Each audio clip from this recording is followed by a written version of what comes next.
got a sandwich. So thanks, Evan. It's great to be here and excited to be able to share with you maybe a little bit of a different perspective about what you may be hearing about or reading about and seeing in your own practices and in your own residency experiences. And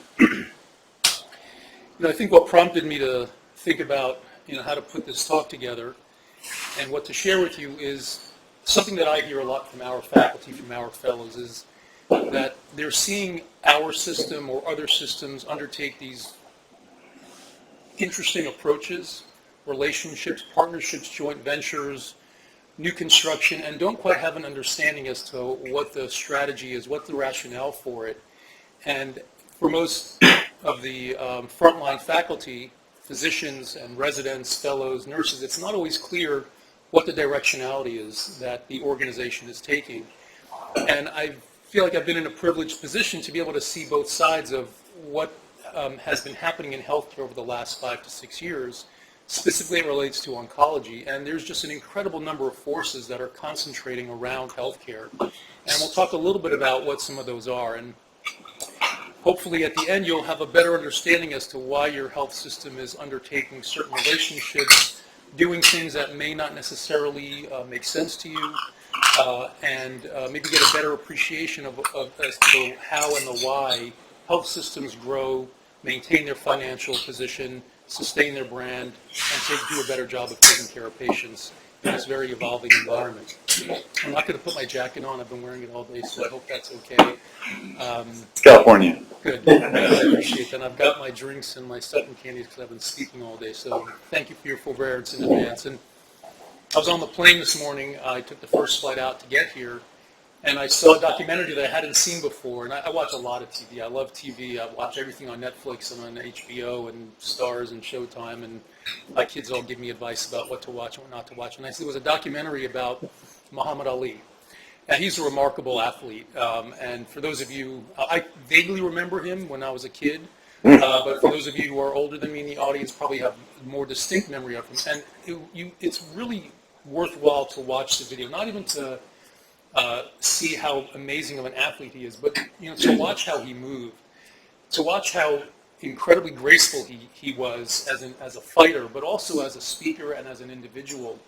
And what struck me was that when you watch him in the ring and he's fighting someone else, he is constantly moving.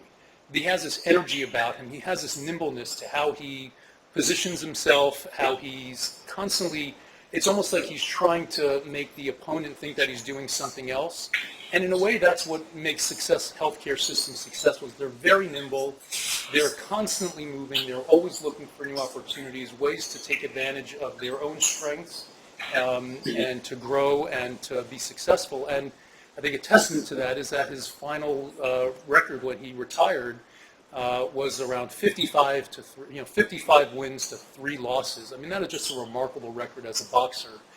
And so that really just struck me, seeing how nimble he was as an individual. I mean, he was so graceful, and I've been impressed by a number of organizations around the United States that really have that nimbleness and are able to make significant cultural changes. And not all organizations can do that, and certainly academic centers struggle to do that. And so it's just something that struck me, and I hope you get a chance to see the documentary. So I have no financial disclosures. I'm an employee of the state of Texas. I'm not going to be discussing any investigational off-label products. So I thought I would break this up into 3 different components. The first would be about what's happening in healthcare delivery today. What are the shifts of care that are happening? We'll talk a little bit about the costs of care. And then what are the innovations that are happening in oncology care? I'm not an expert in any of these. I'm sure that many of you in the room are experts in some of these areas. And so I'd welcome some of your feedback to hear what you're thinking about as we talk about some of this information. So we'll move first into the shifts of care. When I'm talking about shifts of care, is what is happening at the macro level in the United States in healthcare. And some of you may be following the news and hearing about the Democratic nomination and hearing about Medicare for all, but I think what we're all triangulating around is this graph right here, that the healthcare investment that we have made in this country continues to grow at an unabated rate. It's about 5.5% per year in a way that you don't see in other developed countries, even ones that look and feel very similar to the United States. Not only do we spend more on healthcare, but the trajectory of rise of that rate of change is far greater than any other country in the world. And we're expected to hit about $6 trillion by 2025. And what this graph highlights is why those shifts have occurred. And some of you may remember some of these shifts, some of you may not. But this is really these are the factors that have been driving some of these shifts. But we're not getting a whole lot out of that. I mean, we've got about the same life expectancy from cancer treatment that other countries do who spend far less than we do. Certainly our infant mortality rates are abysmal compared to other developed countries. So this is some of the macro factors that are happening. And where's all that money going? So a lot of it, of course, is going to Medicare. That's the governmental program that takes care of patients over the age of 65. Private insurance, whether it's through an employer or self-insured, is a significant, probably the largest component to that. Medicaid is your Medi-Cal product here in California, and then there's a lot of other healthcare spending and out-of-pocket expenses. So a lot of money is being spent on U.S. healthcare. And where's that money going? So physicians, as you may have heard your faculty, your colleagues complain, it's not necessarily all going to the physicians.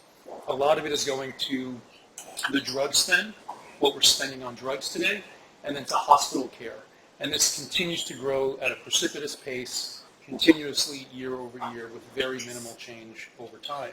And so this is data from the Center for Medicare Services, and you can see how is this money spent in this large pool of dollars. How are we in the United States spending that money?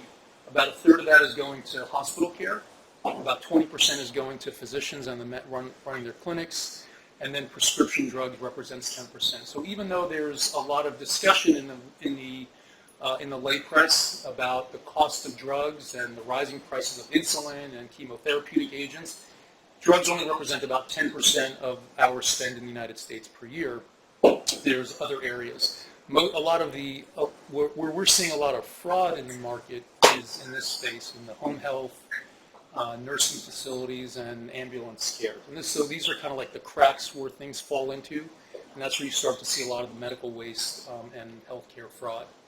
And so now we're going to narrow down a little bit onto cancer. So cancer, as you know, remains a significant burden in the United States. And when you account for all types of cancers, including skin cancers, about 50% of men will develop a cancer in their lifetime, and about a third of women will develop a cancer in their lifetime.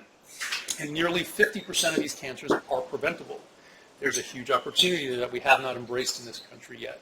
But it remains the second most common cause of death in the United States.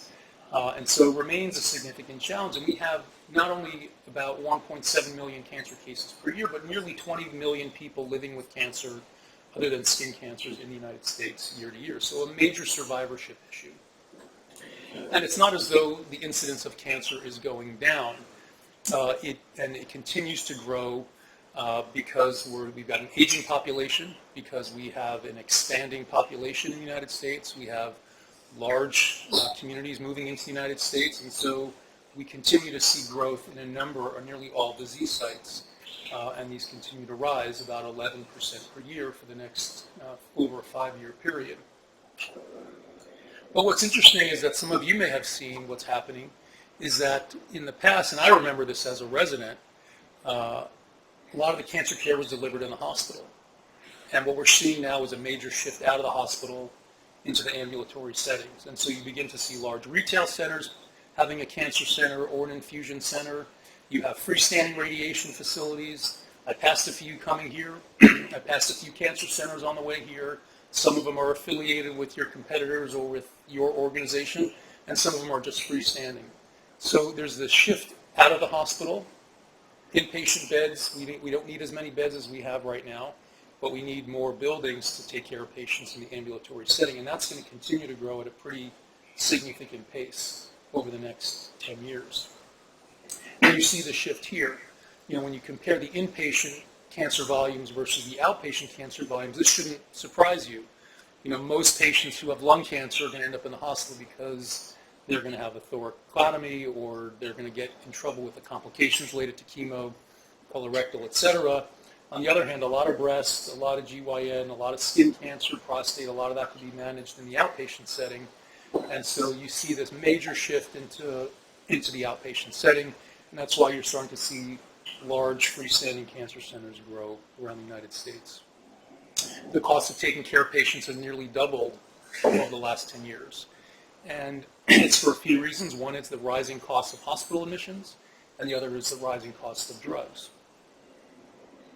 Not so much from the rising cost of surgery. If anything, surgery is costing less because we're doing a lot more outpatient surgery, thyroidectomy, breast surgery, even prostate surgery is an overnight recovery in some locations. And so the cost of doing surgery continues to drop, but the cost of doing everything else, like drugs and any inpatient spend or radiation, continues to rise. Now, when we look at oncology compared to other disciplines, cardiovascular disease, orthopedic disease, these tend to be single episodes. You get your hip done, you get your knee done, you can bundle it up with your PT and your OT, and you can create a nice value-based care product around that. The same thing with cardiovascular care. You need your CABG, you come in, the cardiologist sees you get the cath, you get your surgery, you go to cardiac rehab, and then you're done. And then there's some outpatient care. Oncology is far more complicated. There's a lot of cooks in this kitchen. There's a lot of different phases of care. There's a lot of chronicity to the care. There's a lot of acuteness to the care. And so because there are so many different competing and interacting facets, it's difficult for us to wrap our arms around the complexity of care delivery. And so one of the major things that we're seeing that is making things even more complicated is what we're seeing in the markets today. And over the probably since the Affordable Care Act was passed, we've seen incredible market consolidation. When I'm talking about market consolidation, I'm talking about health systems buying up other health systems, buying up other hospitals. You have seen it at your own organization. You see it at your competitors' organizations. And this is happening in a pretty critical mass here in the state of California. And if anyone in the room is interested in policy or policy wonks, there's an interesting paper out of UC Berkeley that really tracks what's happened since 2010. And there's an incredible amount of market consolidation here in healthcare in the state of California. And there's some interesting economic indices that one can use to track this. This is not just made up, but it has to do with the number of systems that are in the market, how that market has shifted. There's a number of factors that go into it. And healthcare has become a huge business. Healthcare systems today are larger than many of the largest companies in the United States. And this is just an example of what the largest systems in the United States are. And some of these are really represented in your own backyard here. Kaiser, Common Spirit, which used to be Dignity, and CHI. You probably have a big Ascension footprint. I don't know if Tenon has a big footprint here.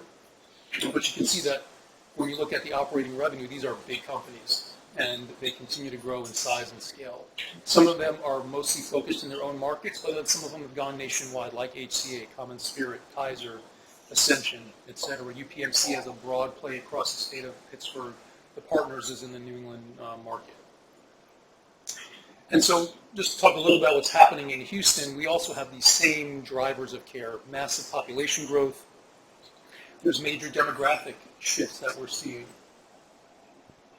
We're seeing traffic that's driven a lot of our market competitors to undertake the same type of consolidation strategy. We also have a burgeoning population. And this is the Texas Medical Center. For those of you who haven't been there, it's the largest medical center in the United States and in the world. And we have 5 major systems there, now really 6. We have the Baylor Medical School System, Memorial Hermann, which was just, we just had a head and neck surgeon assume the leadership there, Dr. David Callender, who was a faculty member at MD Anderson who moved to UTMB and has now assumed the position as the CEO. Houston Methodist, one of the very strong health system in the Houston market. Texas Children's Hospital, and then there's us, and then also HCA has a very major position. This didn't really come out as well as I'd like to show, but what this shows is how the market in the Houston area has grown substantially with now population densities that extend all the way out to this ring and with a lot more red than there is purple here. And so this is what's happening in the U.S. economy, and this is what's happening in the U.S. healthcare markets. So how is that impacting the cost of care? I mean, if anything, you would think that the cost of technology should go down. You're not paying as much for an iPhone as you were when you first bought one. The cost of buying a TV has gone down substantially. I mean, this is all high-tech This is all important technology, but yet we're seeing the cost of care continue to go up. And so what are some of the trends that we're seeing on a national level that are either increasing our costs, such as, precision oncology, things like the EHR. All these things are increasing our costs, broadening our footprint. What are the things that we're trying to do to undertake to reduce costs? 340B pricing, which is a government program for indigent population to receive low cost specialty pharmacy cares, alternative payment models. And so as health system leaders think about where they want to take their oncology program and what's important, what's going to change the dynamic of care, it's where's this care going to be delivered? Do we have the space for it? You're moving into a new building.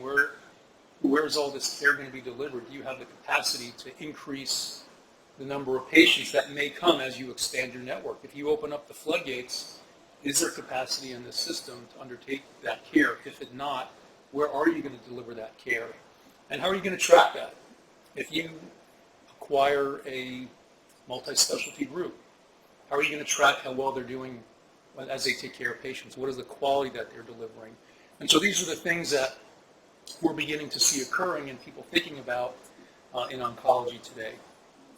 And so when we talk about what's happening with prices with this massive consolidation, we're starting to see precipitous rises in the cost of care. And these are just two examples. In markets where there's been substantial consolidation, the cost of delivering care for patients with lung cancer rises substantially, as low as $30,000 to as high as $60,000. And there aren't really any good explanations for that gap other than market consolidation. The same thing holds true when you have a large health system begin to take ownership. And yes, you have to abide by some of the rules that the FTC has in place around local competition. But indeed, even when you have a monopsony or you have a duopoly, you can still have this concept where there's rising costs without any added benefit to the patients. And it's primarily being driven in some ways not just by the drugs, but by the facilities that we have. We build new buildings, you've got to fill them with patients. We have perhaps more market power to negotiate with an insurer or with an employer, and it allows health systems to obtain much more favorable rates for patients who are getting care. On the flip side, you have the American hospital system that doesn't want to be viewed as the devil in this case. And so what they had an economics consulting shop come in and say, well, that's not necessarily the case. We're actually able to decrease costs. We're passing that cost reduction on to employers, onto patients. When we have consolidation, we reduce morbidity, there's reduced readmission. And so where's the truth? Maybe it's somewhere in the middle and it's not quite clear, and it likely depends on which factors you're looking at and what type of economic models one's building. We talk about drug spend. You've heard a lot about this in the news in the last probably 2 or 3 years with Valiant Pharmaceutical. You've heard about that with PharmaBro. You've heard about this with insulin, but it's probably most acute in the oncology space. We continue to see 13% increases year over year, double-digit growth in prices. This is a very lucrative business. Even with the introduction of biosimilars, which are kind of like the generic version of very expensive cancer drugs and autoimmune drugs. So these are biological agents that are grown in cells. That's the generic version of these types of like antibodies, like Humira and Herceptin.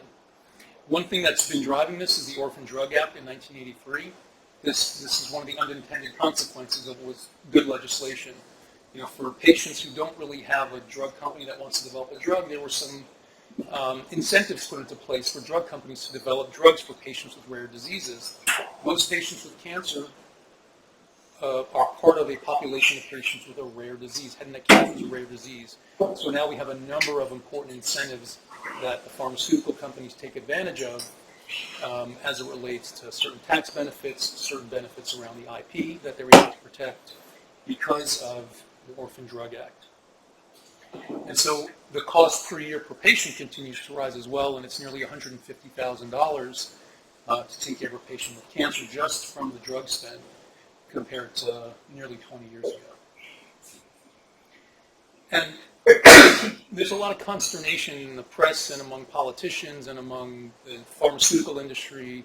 Everyone's pointing their finger at everyone else as to who's at fault. And I think this graph tells you why. It's really complicated. The person who's paying the bill isn't the person who's actually getting the medication, isn't the person who's supplying the medication. And so this very complicated supply chain process and where the drugs are going and who's getting rebates and where that rebate is getting passed on to and who's getting a discount and who's not, it's very complicated. And so there's no just one size fits all solution to restructuring this. I think one other thing, and I really like this paper, this came out 2 years ago. If you were to look at this graph, and this were published in like the New England Journal, or was published in the Journal of Clinical Oncology, and this was the outcome from a patient getting a drug, you'd say, great, this looks really good. 10% improvement in survival for a patient getting this drug, and that's a win. That leads to FDA approval. This wasn't even a drug. This is just tracking how the patients are doing with their symptoms. So there's a lot of low-hanging fruit out there that we as a health system aren't even tackling that would lead to significant survival benefit and quality of life benefit that we aren't even touching yet because we're very much focused on, and our patients are focused on what's that next new drug, what's the next miracle agent, the next technology that's going to cure me of my cancer. And this, for those of you who are interested in, the business side of pharma, I would recommend following Vinny Prasad. He's a very controversial and exciting oncologist from Oregon Health, who writes very cogently about what are some of the unintended consequences of our clinical trial enterprise that we have here in the United States. When you look at some of the new exciting drugs, the immunotherapy agents that we have out there, according to certain analyses, there's probably about 15% of patients who will actually benefit, even though nearly 50% of cancer patients are getting some of these drugs. So we haven't quite figured out who's actually going to benefit from these drugs, who's going to benefit from these exciting new agents, and having that tough conversation about telling your patient that even if we spend the money, even if you give it the best, you may not have the outcome that you're expecting, and those are difficult conversations to have.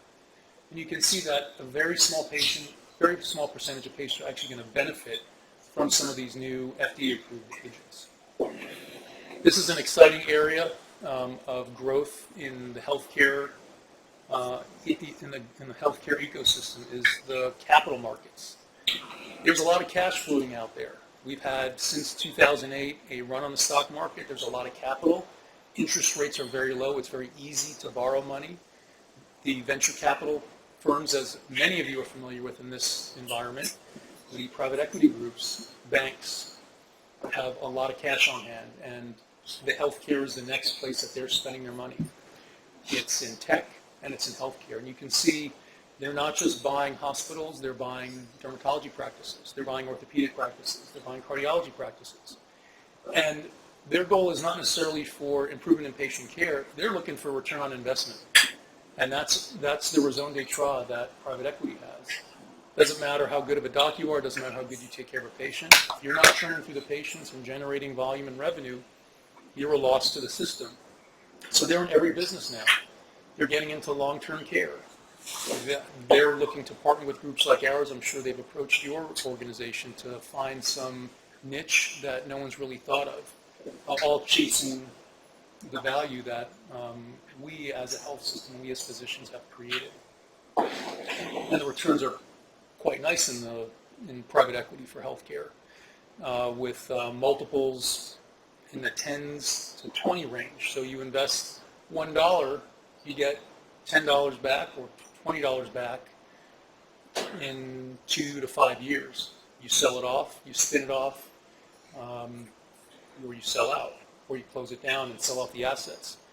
There's a lot of capital that's being thrown at healthcare today, and it's not just tech, but healthcare is a major part of that.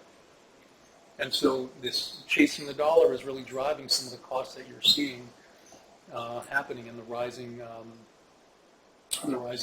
rates of consolidation. But there's a lot of people who play in this ecosystem, and it's not just the health system, private equity, and government, but the people who are actually paying for a lot of this care are employers. groups like Walmart, Target, your average company down the street, Google. I mean, they have their own employees to take care of, and they want low cost care, but yet they're seeing their premiums rise every year, $20,000 a head. And in order to keep someone, you have to offer a very high quality insurance package that has Stanford Health as part of their insurance package, or MD Anderson if they have cancer.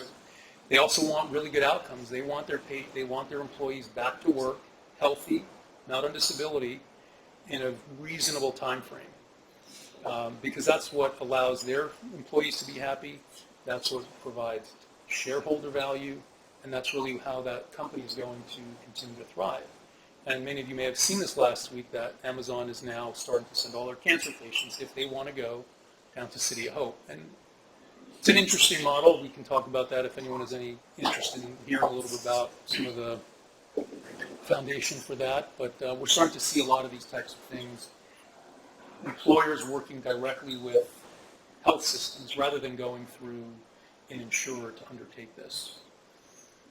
This is also important for employers because when you look across the United States, if you're a multi-state health system, it may cost you very little to take care of your patients in Michigan. You're about 150% of Medicare, so you're 1.5 times what you would get paid for taking care of a Medicare patient. But if you're Eli Lilly in Indianapolis, you're paying nearly 300% of Medicare. Wow. There's a huge gap there. And that's just averages. So you may have some companies or some regions that are paying 400%, Wow. and then some that are paying about Medicare rates. We worked with a system that was getting 106% of Medicare. I was shocked to hear that a nonprofit, non-governmental system is getting 106% of Medicare. I mean, they can barely even cover costs. So there's some assistance that they may need. And then the patients. The patients are the one, in many ways, who suffer the most because of the financial toxicity. It's very expensive to be treated with cancer, $150,000 just for the drugs. And nearly 50% of patients will go into bankruptcy within 2 years after a diagnosis of cancer. That's really profound. That is unbelievable that within 2 years, half of patients with cancer will deplete all of their savings and have to declare bankruptcy. And it's for a variety of reasons. Maybe they need to hire someone to take care of their kids. Maybe they can't show up to work and they've lost their job. Maybe their spouse is taking them to the appointment, so they're losing income on that side. Maybe the insurer has capped them at their spend, and so they're going into consumer debt using credit cards. They're mortgaging their house, or taking out a home equity loan, et cetera, et cetera. And you can see how this becomes a spiraling effect, like we had seen around 2008 with the economic downturn. And it's not just about the financial cost, but it's been demonstrated in this really interesting study in the Journal of Clinical Oncology that there is a high association with going into having financial adversity during cancer treatment and having an adverse outcome. And whether that's because they're not taking their medications, whether that's because they're not showing up for their appointments, but it's remarkable that if you have colorectal cancer, there's a 3-fold increase in you dying of your disease because of the bankruptcy that you've gone into. So there's a significant health component related to this. And patients with cancer are more likely to go into bankruptcy than any other patient population in the United States. So that's a very sobering view of where we are in the U.S. healthcare system and how that's affected cancer care. And we'll talk a little about what's happening maybe in a more innovative spirit. And it touches on a number of different topics. And I've really tried to keep this not MD Anderson focused or centric. I'll talk a little about what we're doing and some of our relationships, what we're doing in the city of Houston, what we're doing in the state. And I'd love to hear from the group as to what you all are doing to tackle some of these challenges here. And so we'll have plenty of time for questions as well. So what are some of the opportunities and solutions that we're seeing to some of the challenges that we talked about? So not all these have a direct solution or a direct response to some of the challenges that we saw, but over time, these can indeed start to have broad impact. When we think about secondary and primary prevention, how is artificial intelligence going to help us with reducing costs or improving patients' lives? what are some of the new drugs that we want to invest in, and which ones don't we want to invest in? How is the clinical trial infrastructure that is so challenging to wrap our arms around going to improve patients' outcomes? How is it going to help with perhaps de-risking the healthcare infrastructure? And we'll talk a little about value-based payments. So, as I mentioned earlier, nearly 50% of all cancers are preventable. And there's, of course, things that you as an individual can do, and then there's things that we as a population can do through public policy, through population health initiatives. And it's not just tobacco, it's not just diet and exercise. There's as many of you know, there's a number of occupational exposures, radiation, sun exposure, etc. So there's a lot we can do to prevent the development of cancer, and again, reduce risk. It doesn't happen overnight, but over a period of time, that will indeed have an impact on our costs. And so we have a number of different platforms that seek to work a little bit upstream, whether it's through working in the school systems, around ending tobacco, or we live in the Sun Belt, a lot of sun exposure, a lot of skin cancer, and so educating children at an early age about the dangers of sun exposure through this very interesting comic book type approach has been pretty valuable. Secondary prevention around lung cancer screening. One of the things that our institution and Dr. Jeff Gershenwald, who's a melanoma surgical oncologist, has spearheaded and very proud of, is the impact that we and other organizations have had on tanning bed legislation. There's a clear association between the rising use of tanning beds and the rising incidence of melanoma, which is a fatal disease in a significant number of patients. And some of that has to do with the use of tanning beds, mostly among teenage girls and college-age girls and women in the 20 to 30 year range. And so tanning bed legislation was put into place to limit that to anyone under the age of 18, and that's hopefully likely will have an impact in the long term. You guys are tobacco 21 state. Doesn't solve all the problems, but limiting exposure to tobacco use before the age of 21 significantly reduces all the long-term, one reduces someone taking up smoking as a long-term habit, and then all the long-term effects, and it will likely reduce the risk of the development of lung cancer by about 45,000, and have a significant impact on the cost of care. But this is all the long-term effects. You know, we're doing some work with the ECHO platform institutionally around tobacco cessation, which is, again, one of the low-hanging fruits out there that we can tackle as a health system, or as we as health systems can tackle.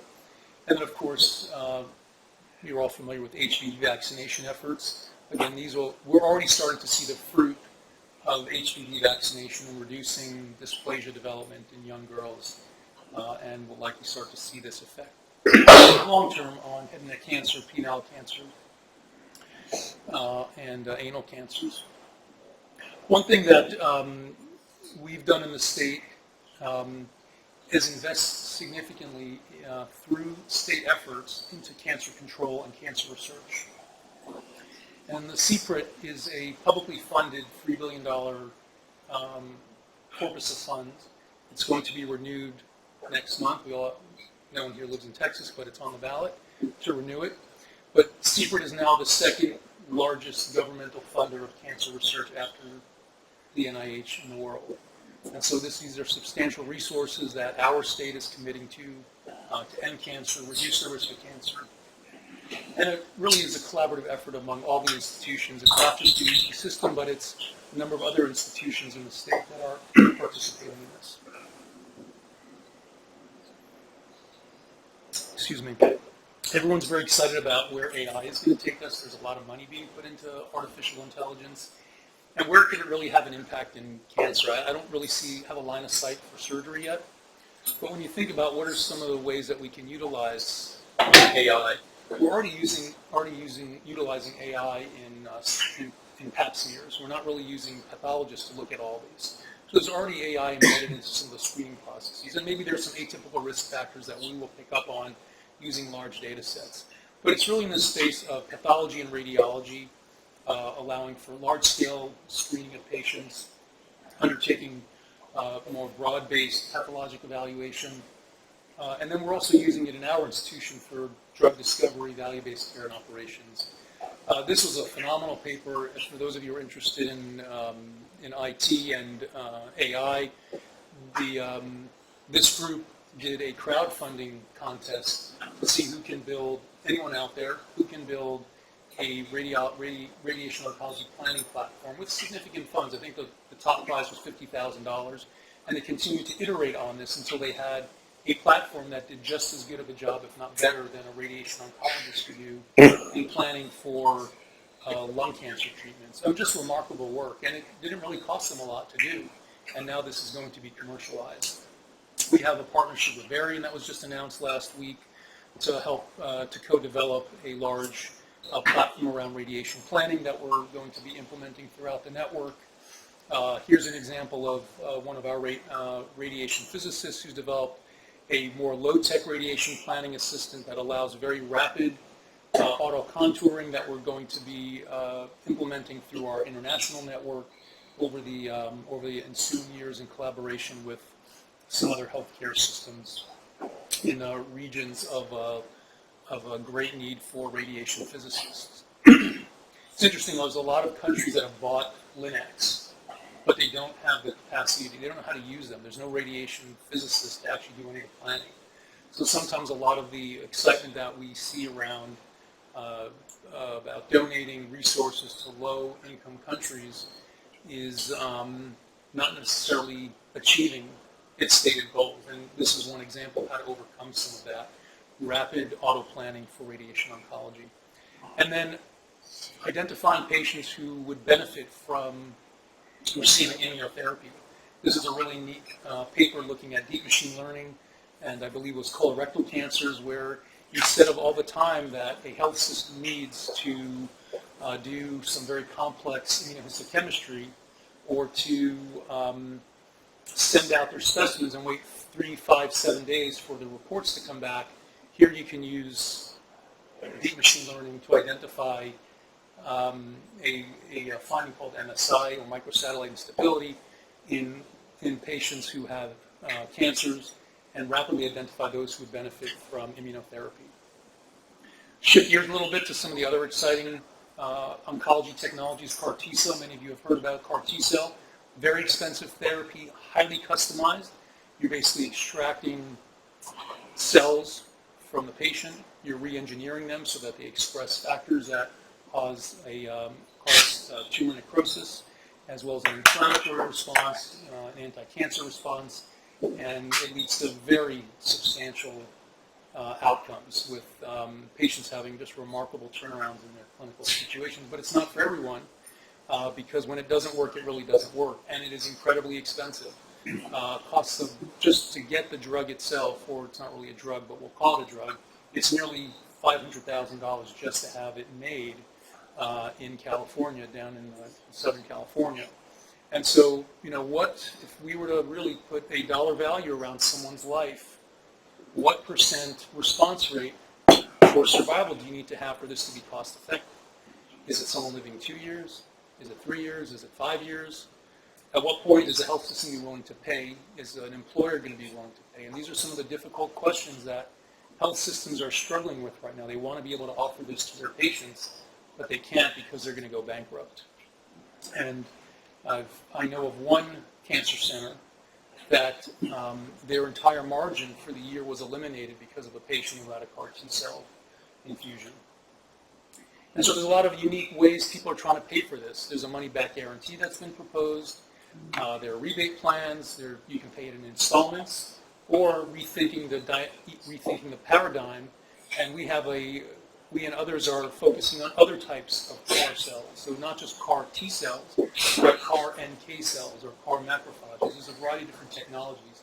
And some of these can be off the shelf. They don't require that highly individualized treatment at lower cost and lower toxicity. And so as you think about a lot of these expensive technologies, what are we going to pay for? We don't know yet what some of the long-term outcomes are for these expensive therapies. Many of you saw the new gene therapy for children that costs $2.1 million for one single infusion. So are we going to offer it to kids? Are we going to offer it only to people who are in their working years? Are we going to offer it to anyone? These are some of the hard decisions health systems are thinking about. And who's going to pay for it? Should it be CMS? Should it be the employer? Should it be the insurance company? And there's a lot of turnover in patients in terms of insurance plans, and an insurer paying for a drug today is not going to reap the benefit of that patient's better outcomes in 5 years from now. We'll just touch a little bit upon, how am I doing on time? Good, actually. Okay. That's quarter of, yeah, you got it. So one of the things that we're passionate about, I know you're passionate about here, is clinical trials. This is how we improve patient outcomes, is by putting patients on clinical trials, advancing the science, and moving the needle. And there's clear correlation between the rise and implementation of clinical trials and patient outcomes. And it's because that not everyone's going to respond to standard therapy, and we and others take the view that putting a patient on standard of care can be viewed as a failure because we don't have something novel to offer them. That's not necessarily a view that I think all of oncology takes, but that's in many ways an approach and a philosophy that permeates through academic oncology.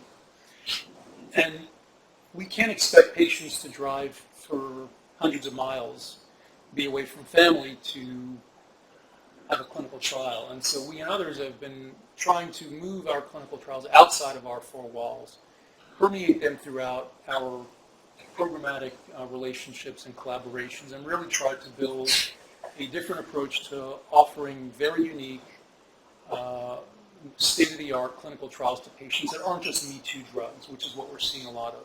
And so we and others have started to develop broader clinical trial portfolios in order to get these trials to patients who aren't necessarily going to come to us because we may only be viewed as a tertiary care center, so patients with stage 1 cancer aren't going to come to us.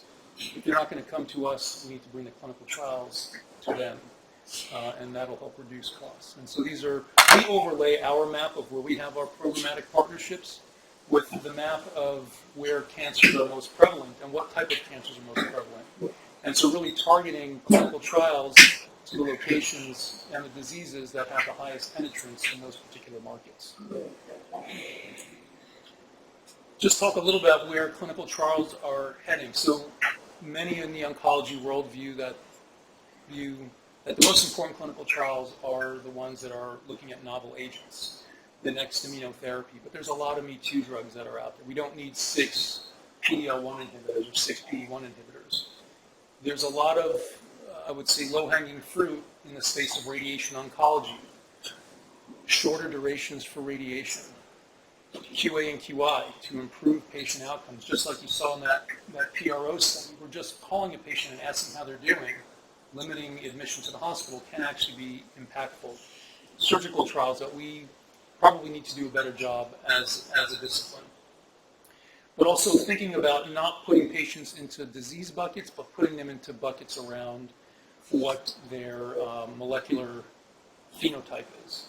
And using whole genome sequencing and putting a large group of patients with a track